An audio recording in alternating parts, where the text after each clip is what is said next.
Good afternoon to all of you out there in the world. I hope you've been well, and welcome to another video. If you're new here, hi, I'm Miles.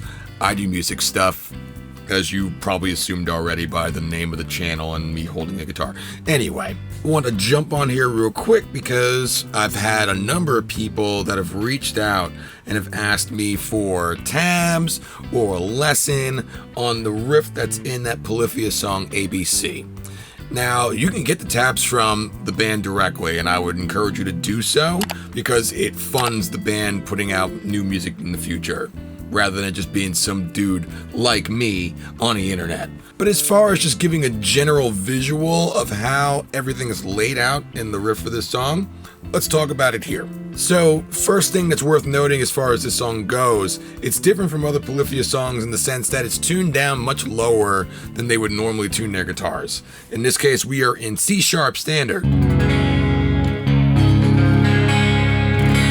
So standard tuning as you would if you were in your traditional standard tuning, but a whole step and a half lower than normal. So you have C#, F#, B, E, G#, C#.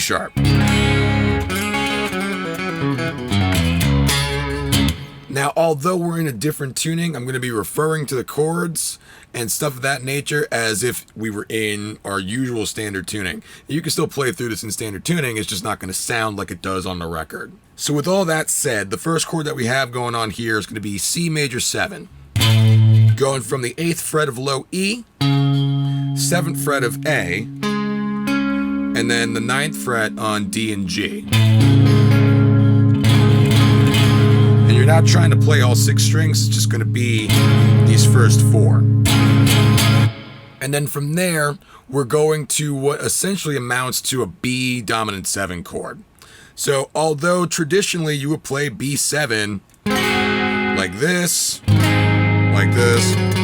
or a combination of the two, in this case, the chord is being voiced with the major 3rd being incorporated down on the A string. So we have the 7th fret of low E, the 6th fret of A, and then we have an octave of that same note that's on the A string on the 8th fret of G, and then our 7th is on the 10th fret of the B string. So it's a bit of a stretch. And truthfully, if you wanted to, you could probably sneak in just doing that, because everything in the song goes by so quickly that I don't think it's going to be something that is worth noting. But if you want to be authentic, this is the B7 that you're going for. So we're going from our C major 7, and then we have B dominant 7. And try to avoid hitting the high E string. Now, right in between those two chords, you have this series of single notes sliding up from the 10th fret on B to the 12th. And then, so you got a lot of slides going on as far as this first phrase. And you're doing that in between those two chords that we just discussed. So,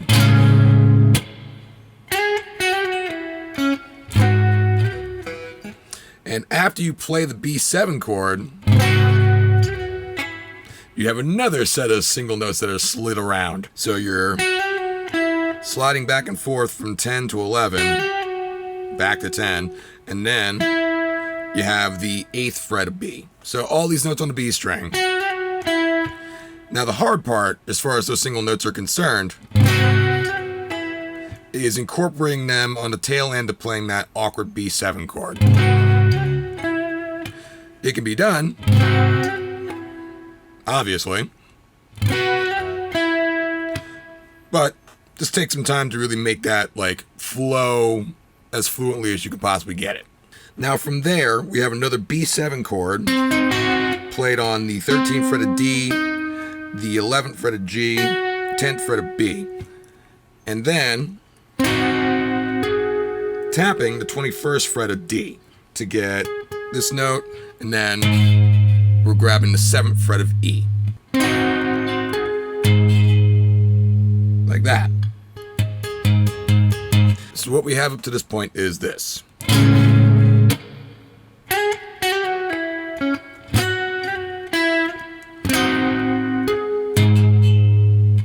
Cool? Cool. By the way, I have like a spotlight right here on my desk, so that's why I'm sweating, because I have the surface of the sun right in front of my face. Now from there, we're moving on to what would be an E minor 9 chord. And that's played at the 12th fret of low E and D, the 10th fret on A, and the 11th fret of your G string. So you play that chord real quick. Then it's followed by a series of octaves. One going from the 14th fret of D and the 17th fret on B.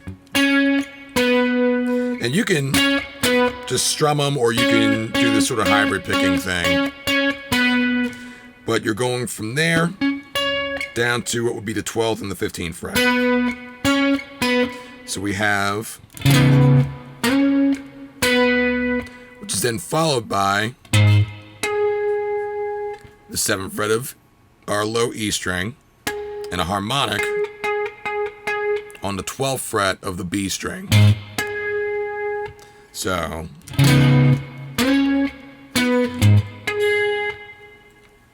which is then followed by this quick little movement where you're going from the 10th fret on D and B and the 9th fret of your G while playing the open A string. And then that's followed by, so you're playing your open E string and you have 2 sets of octaves, this time on A and G, going from the 10th fret, 10 and 12, to 12 and 14. And then you have another harmonic on the 12th fret of B. And then you're hammering down on the 10th fret of your D string. Now from there, we go on to this sort of like C major 7 chord. Sort of variation on the one that we had earlier. But in this case, what you're doing as far as your fingers is that you have your 2nd and your 3rd fingers on the 8th fret of low E and B. And then from there, your 1st finger is really kind of covering the 7th fret of A and G. And your pinky is on the 9th fret of the D string. So you play that chord, and you're sliding up to the 12th fret on G and D. So again, we have, and right after that, you're playing the 8th fret of low E on its own, and then you're strumming the 12th fret of high E, B, and G as harmonics 3 times. So you have your chord. And then from there we have what would otherwise be like B over D sharp or E flat, whichever. But basically what you're doing here is 1st finger's on the 6th fret of your A string. Your pinky is going to be on the 9th fret of D. 3rd finger on the 8th fret of G. And your 2nd finger on the B string on the 7th fret. Now, once you've gotten to this point in this main riff of the song, things really start to get kind of like out of control. But you have this chord, so you do that, and then it's followed by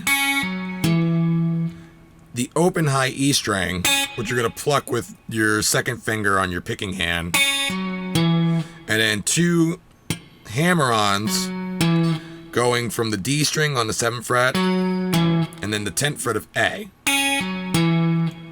So you have, and then So what's going on there is going from the 11th fret on low E. You're playing 11 on E, 12 on A, 13 on D, and then you're skipping over G to play the 13th fret on B, and then following that with a harmonic again on the 12th fret, and then a hammer on the 7th fret of the low E string. So if we take it from where we were before with the other C chord that we had initially,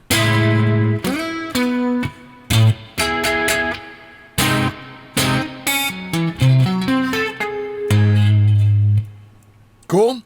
Okay, just checking, making sure you're still with me.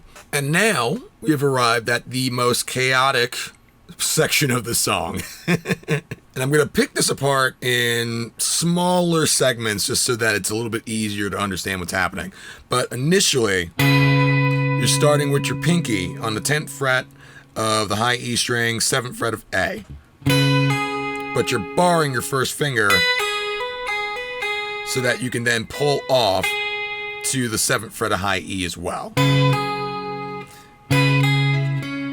Followed by 2 hammer-ons on the 8th fret of B, 9th fret of G. And right after that, you're going to play the 7th fret of B, and then a hammer-on the 10th fret of low E. Very big jump.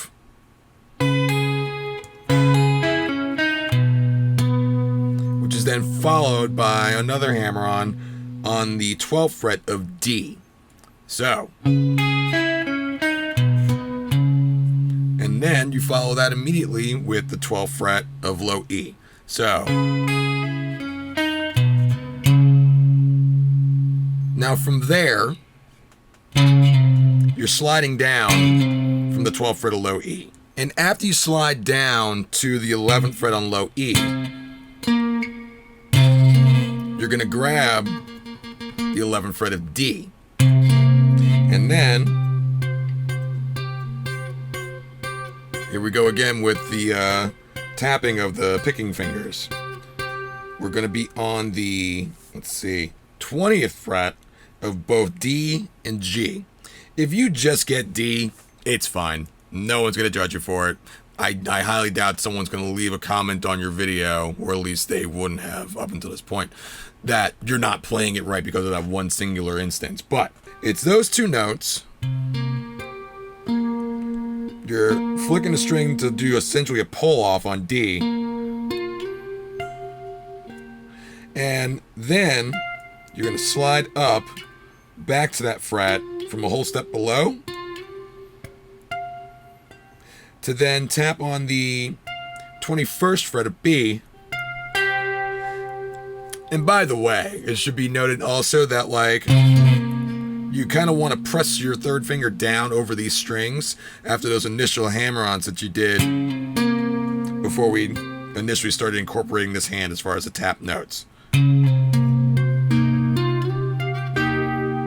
Because you're basically playing another minor 7 chord right here. But it's besides the point. And then from there, we're playing what would be a sort of minor 7 chord, but we're arpeggiating it. So it's not just going through the notes that make up that chord. You have some other single notes that are incorporated into it. But initially, it's the 10th fret on low E to the 8th fret of A, and then 10 on D and G. From there, you have notes going from the 10th fret of B, hammer on pull off on the 13th fret, then playing the 10th fret on G, followed by open high E. And again, using the second finger to pluck that note on the high E string. And then finally, slap down on the 10th fret of A, and follow that with harmonics on the 5th fret of B, high E, and G. I don't know why I said them in that order. So, So yeah, it's a lot. I'm not gonna lie to you, it's a lot. So take your time with it. I highly, again, encourage you to go and get the tablature from Polyphia directly. I'll leave a link down below this video to their store, tabs. Get it from there, because who better to teach you how to play this stuff than the band themselves? And yeah, best of luck to you. Hopefully you found this helpful. If you did, like and subscribe. And I'll see you in the next one. Peace.